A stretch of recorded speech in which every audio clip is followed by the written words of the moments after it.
আমি একজন হিন্দু ধর্মের মেয়ে, আমি ইসলাম ধর্ম গ্রহণ করতে চাই, এখন আমার করণীয় কি দয়া করে জানাবেন। আলহামদুলিল্লাহ, আমাদের অনেক বোন আছেন যে তারা, অনেক ভাই আছেন যারা ইসলাম গ্রহণ করতে চান, কিন্তু তারা ইসলামটা কিভাবে গ্রহণ করবেন, যেহেতু পরিবারের সাথে থাকেন, বিশেষ করে মেয়েরা, তারা এটা প্রকাশ করতে পারেন না। আমরা আপনাদের জন্য পরামর্শ দিব যে প্রথমত আপনি আপনার সুযোগ থাকলে স্থানীয় যে মসজিদ, ওই মসজিদের ইমাম বা ওই মসজিদের সভাপতি, ওই এলাকার যিনি দায়িত্বশীল, আপনি আপনার গোপন ইচ্ছাটা আমানতদার মনে হলে তার কাছে বলবেন। এরপরে স্থানীয় এলাকা ভিত্তিক এই পরামর্শগুলি আপনাকে তিনি দিবেন যে আপনি কিভাবে কি করবেন। আর অলওভার পরামর্শ হচ্ছে আপনাদের জন্য যে আপনারা যদি কেউ ইসলাম গ্রহণ করতে চান, আব্দুল্লাহ জাহাঙ্গীর রহিমাহুল্লাহ কর্তৃক প্রতিষ্ঠিত আস-সুন্নাহ ট্রাস্ট আছে, যেটার হেড অফিস হচ্ছে ঝিনাইদহে। আপনি যদি মনে করেন এইখানে যোগাযোগ করবেন, আপনি যোগাযোগ করবেন। এরপরে তারা আপনাকে পরামর্শ দিবে যে আপনি কিভাবে এই ইসলাম গ্রহণ করতে পারেন। তৃতীয়ত, আপনার যদি এরকম কোনো অভিভাবক, স্থানীয়ভাবে প্রভাবশালী ব্যক্তিত্ব থাকেন যার সাথে আপনি যোগাযোগ করতে পারেন, তার সাথে যোগাযোগ করে তারা আপনাকে এরপরে কোর্টে নিয়ে যাবেন। কোর্টে নিয়ে যাওয়ার পরে নির্ধারিত উকিলের মাধ্যমে এফিডেভিট করে আপনাকে এরপরে সুন্দর করে কালেমা শাহাদা পড়ায় আপনাকে ঈমান আনানো হবে। এরপরে সরকারের সেফ জোন আছে, আপনি যদি তার জন্য আবেদন করেন যে আমি একজন মহিলা, আমি কোথায় থাকবো, আমার নিরাপত্তার অভাব বোধ করতেছি, তাহলে সমাজসেবা অধিদপ্তরের অধীনে আপনার জন্য এরকম ব্যবস্থা আছে, আপনি সেখানে থাকতে পারবেন। সুতরাং এইগুলো সবগুলো সিদ্ধান্ত নিয়ে আপনি ঈমান আনবেন। তবে একটা কথা বলবো বোন, আপনি ঈমান আনবেন কিভাবে, এটার থেকে বড় কথা ঈমান আনা জটিল এবং কঠিন কোনো বিষয় নয়।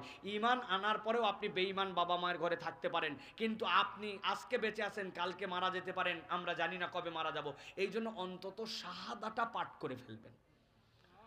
আশহাদু আল্লা ইলাহা ইল্লাল্লাহ ওয়াহদাহু লা শারীকা লাহু ওয়া আশহাদু আন্না মুহাম্মাদান আবদুহু ওয়া রাসূলুহু।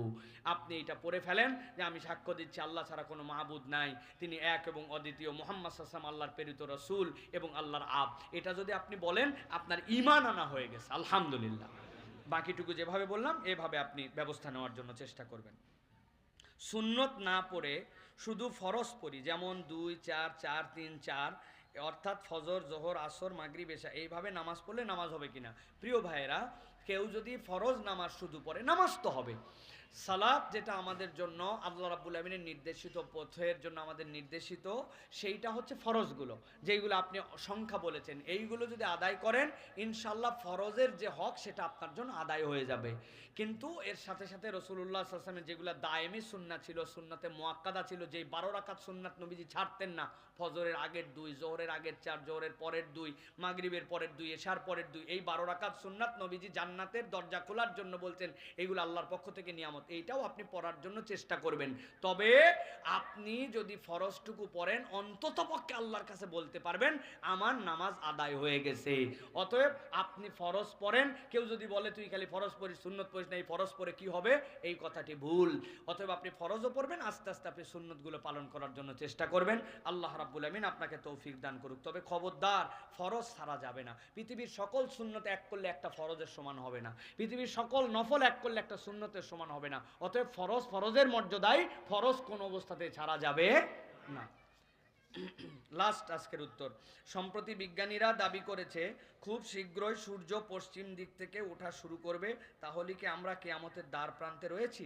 নবী করিম সাল্লাল্লাহু আলাইহি ওয়াসাল্লামের বর্ণনা অনুযায়ী আমরা শেষ জামানার উম্মতরা কিয়ামতের দ্বার প্রান্ত নিয়েই আমরা দুনিয়াতে এসেছি। কিয়ামতের অনেকগুলো আলামতের মধ্যে একটা আলামত, নবীজির কাছে সাহাবী জিজ্ঞাসা করলেন, ইয়া রাসূলুল্লাহ, কিয়ামত একদম বুঝেই ফেলবো যেটা কিয়ামত হয়ে যাচ্ছে, কিভাবে? নবীজি বললেন, পূর্ব দিক থেকে এমন একটা আগুন আসবে, ওই আগুনটা মানুষকে ধাবড়ায় পশ্চিম দিকে নিয়ে যাবে, মানুষ আতঙ্কে, আগুনের আতঙ্কে পশ্চিম দিকে যাবে। আর যেই সূর্যটা এতদিন পূর্ব দিকে উঠেছিল, ওই সূর্যটা পশ্চিম দিকে উঠবে। এখন যারা বিজ্ঞানী তারা বলতেছেন এই ম্যাগনেটিক যে সার্কেল পৃথিবীতে আছে, এইটার টানাটানি, এইটার সিস্টেমের মধ্যে প্রত্যেকের অক্ষে ঘোরে, কিন্তু সূর্য একটা অক্ষের মধ্যে, একটা ম্যাগনেটিক ফিল্ডের মধ্যে আছে।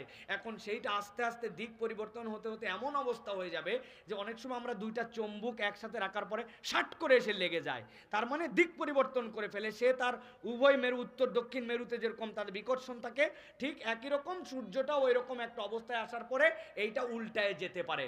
এটা বিজ্ঞানীদের প্রেডিকশন। কিন্তু এইভাবে হোক বা না হোক, আল্লাহর নবীর কথা আল্লাহর পক্ষ থেকে জেনে ওহী হিসাবে যে কিয়ামতের আগে সূর্য পূর্ব দিকে উঠবে, পশ্চিম দিকে অস্ত যায় যেরকম এটার উল্টা হবে, পশ্চিমে উঠবে পূর্বে উঠবে। এখন যদি বিজ্ঞানীর এটা মিলে যায় সেটা হয়, তাহলে হতেও পারে সেটা। সুতরাং এটা হতে পারে, কিন্তু এরকম কিছু ঘটতেছে বিজ্ঞানীরা বলতেছে বলেই সেটা হয়ে যাচ্ছে। কারণ বিজ্ঞানীরা অনেক আজব আজব কাজও করে। পৃথিবীতে একটা কিয়ামত ঘড়ি আছে, ওই ঘড়ির মিনিট বিভিন্ন কারণে তারা সরাতে সরাতে এখন কিয়ামত ঘড়ি 11টা 59 গেছে, আর 1 মিনিট আছে। কোন দিন যে ওরা এই দুনিয়ার কিয়ামত ঘড়ি ঘটায় দিবে, কিন্তু কিয়ামতই হবে না।